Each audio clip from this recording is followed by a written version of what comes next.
Hello friend, আমাদের অনেকের বাড়িতে আরশোলা, টিকটিকি, ইঁদুর, মশা, মাছি থাকে। আর এরা আমাদের এতটাই অতিষ্ঠ করে যে কোনো রকমভাবে কিন্তু এদেরকে আমরা বাড়ি থেকে বার করতে পারি না। তা এই সমস্যাটা যদি আপনাদের হয়ে থাকে তাহলে এই ভিডিওটা আপনাদের জন্য। ভিডিওটা স্কিপ না করে আপনারা অবশ্যই ভিডিওটা পুরো দেখুন, তাহলে আশা করছি এক রাতের মধ্যে আপনারা এই আরশোলা, টিকটিকি, ইঁদুর আপনারা বাড়ি থেকে গায়েব করতে পারবেন। তা এখানে আমার কিছুই লাগবে না, সামান্য লাগবে বাড়িতে থাকা সামান্য কিছু রসুন।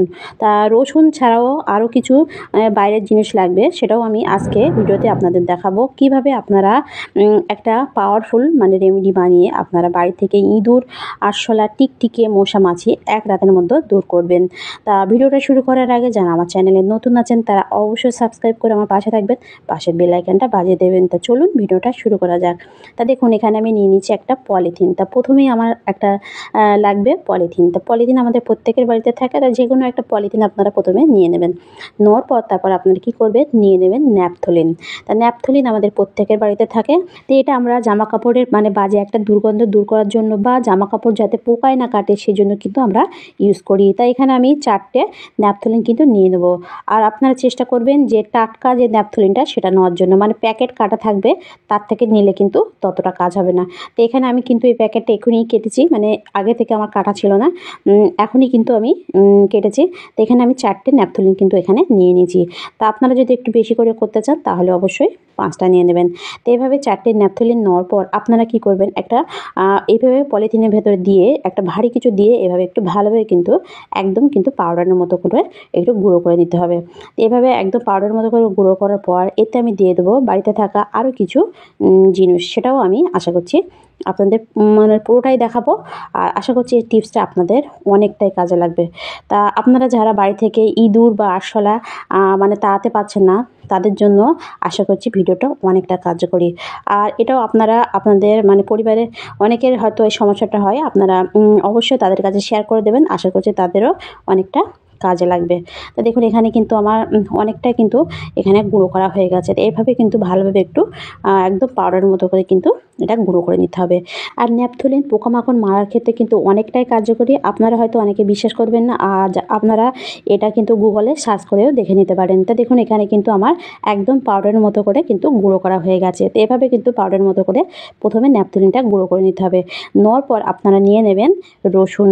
তা রসুন আমাদের প্রত্যেকের বাড়িতে থাকে, তাই এখানে আমি 8 থেকে 10 কোয়া রসুন কিন্তু নিয়েছি। আর রসুনটা অবশ্যই কিন্তু এখানে প্রথমে ছিলে নিতে হবে, তা কিন্তু খোলা শুদ্ধ দিলে কিন্তু হবে না। তা আমি প্রথমে রসুনটা কিন্তু আগে থেকে ছিলে নিয়েছি। তা দেখুন তো এখানে আমি এই রসুনের কোয়াগুলো কিন্তু এই ন্যাপথলিনের মধ্যে পলিথিনের মধ্যে কিন্তু এখানে দিয়ে দেবো। তো এভাবে দেওয়ার পর আপনারা কী করবেন, একটু ভালোভাবে কিন্তু রসুনটা থেঁতে নিতে হবে, যেন আস্ত কোনো ভাব না থাকে, একদম মিহি করে কিন্তু এটা থেঁতে নিতে হবে। তা আপনারা চাইলে একটা মিক্সার মেশিনে বা কোনো রকম গ্রাইন্ডারে কিন্তু আপনারা এটা পেস্ট করেও দিতে পারেন। তা আমি এখানে এই এই ন্যাপথলিনের উপরে কিন্তু এটা ভালোভাবে একটু থেঁতিয়ে নেবো। তো এটা ভালোভাবে থেঁতানোর পর তারপর আমি আপনাদের দেখাচ্ছি এটা আমি কী করি। তা দেখুন এখানে আমার কিন্তু পুরোটা ভালোভাবে কিন্তু দুটো রেমেডি কিন্তু আমার ভালোভাবে এখানে কিন্তু মিহি করে একদম পেস্ট করা হয়ে গেছে। এরপর আমি নিয়ে নেবো বাড়িতে থাকা যে কোনো একটা পাত্র আপনারা দিয়ে দিতে পারেন। তো এখানে আমি এই পাত্রটা নিয়েছি। আর যে পাত্রটা আপনারা নেবেন সেটা একটু দেখবেন বাড়িতে যেন কোনো সংসারের কাজে ইউজ না হয়। তো এখানে আমার এই পাত্রটা কিন্তু আমার সংসারের কোনো কাজে ইউজ হয় না, এইসব কাজ করার জন্য কিন্তু এই পাত্রটা আমার রাখা। তো এখানে আমি এই রেমেডিটা কিন্তু এখানে ঢেলে দিয়েছি। ঢেলে দেওয়ার পর আমি একটু চামচ দিয়ে ভালোভাবে একটু কিন্তু নেড়ে নেবো। তো প্রথমে নাড়ার পর এভাবে একটু ভালোভাবে একটু মিশিয়ে নিতে হবে। দেখুন তাই এইভাবে রসুনটা কিন্তু ভালোভাবে কিন্তু একটু থেতিয়ে নিতে হবে। আর এভাবে নেওয়ার পর আপনারা এতে দিয়ে দেবেন তারপর 1 গ্লাস গরম জল। তো এখানে অবশ্যই গরম জল দিতে হবে।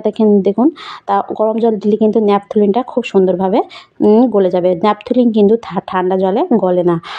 দেখবেন ঠান্ডা জল যদি আপনারা দেন তাহলে দেখবেন এটা একদম দানা ভাব থাকবে, আর গরম জল যদি দেন দেখবেন খুব সুন্দরভাবে কিন্তু এটা গলে যাবে। তো এখানে গরম জল দিয়ে এরপর আমি দিয়ে দেবো আরেকটা জিনিস। তার ন্যাপথলিন গরম জল ছাড়াও আরেকটা জিনিসও কিন্তু খুব সুন্দরভাবে গলে যায়, সেটা হলো ডেটল। তা আপনারা এখানে ডেটল বা সুথল বা স্যাভলন যাও কিন্তু আপনারা এখানে দিয়ে দিতে পারেন। তো এখানে আমি সুথল নিয়েছি, তা সুথল এখানে আমি 1 ডালা মতো কিন্তু আমি এখানে সুথল দিয়ে দিয়েছি। তা এখানে সুথলটা দেওয়ার পর এভাবে কিন্তু ভালোভাবে একটু নেড়ে নিতে হবে। এভাবে ভালোভাবে নাড়ার পর এই মিশ্রণটা আপনারা মানে ডাইরেক্ট কিন্তু ইউজ করতে পারবেন না। এটা কি করতে হবে, 10 মিনিট কিন্তু এভাবে এই গরম জলে রেখে দিতে হবে।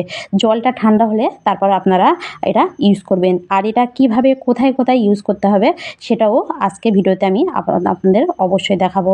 তা দেখুন এখানে কিন্তু আমার 10 মিনিট হয়ে গেছে। এরপর আপনারা নিয়ে নেবেন একটা স্প্রে বোতল। তা স্প্রে বোতল বা এরকম ধরনের যে ছোট ছোট কোল্ড ড্রিঙ্কের বোতল আমাদের প্রত্যেকের বাড়িতে থাকে, এগুলো আপনারা নিয়ে নিতে পারেন। তা আপনারা প্রথমে এটা একটু ছেঁকে নেবেন বা নেওয়ার পর আপনারা কি করবেন, এভাবে এই মানে কোল্ড ড্রিঙ্কের বোতলে আপনারা এভাবে ঢেলে নেবেন। তো এভাবে ঢালার পর আপনারা কি করবেন, এর যে ছিপিটা আপনারা কি করবেন, একটু কাঁটা চামচ গরম করে বা একটা সিফটিং গরম করে এভাবে একটু ছিদ্র করে দেবেন। এভাবে ছিদ্র করলে দেখবেন এটা খুব সুন্দরভাবে একটা একদম স্প্রে বোতলের মতো কিন্তু হয়ে যাবে। তা দেখুন এটা কিন্তু আমার এখানে রেডি হয়ে গেছে। তো এটা আপনারা একটু ঝাঁকিয়ে নেবেন। ঝাঁকিয়ে নেওয়ার পর আপনারা এটা কোথায় কোথায় কীভাবে ইউজ করবেন তা চলুন দেখে নেওয়া যাক। তা দেখুন আমাদের প্রত্যেকের বাড়ির ঘরের মধ্যে কর্নারে কর্নারে কিন্তু দেখবেন টিকটিকে বা পোষা মাছির একটা বাসা থাকে। তা আপনারা কী করবেন, এইসব জায়গায় একটু স্প্রে করে দেবেন। এছাড়া পর্দার আড়ালে বা পর্দার পিছনে বা লাইট যেখানে থাকে সেসব জায়গা দেখবেন টিকটিকে বা মশা মাছি সন্ধ্যাবেলা দেখা যায়। তো এইসব জায়গাও আপনারা স্প্রে করবেন। করলে দেখবেন সেসব জায়গায় কোনো রকম টিকটিকে বা মশা মাছি একদমই থাকবে না। এছাড়া আমাদের রান্নাঘরে দেখবেন আরশোলার উৎপাত দেখা যায়। রান্নাঘরে আপনারা কি করবেন, যে গ্যাস সিলিন্ডার যে পাইপ থাকে, পাইপের ছিদ্রে দেখবেন আরশোলার বাসা থাকে। তো এইসব জায়গায় আপনারা স্প্রে করে দেবেন।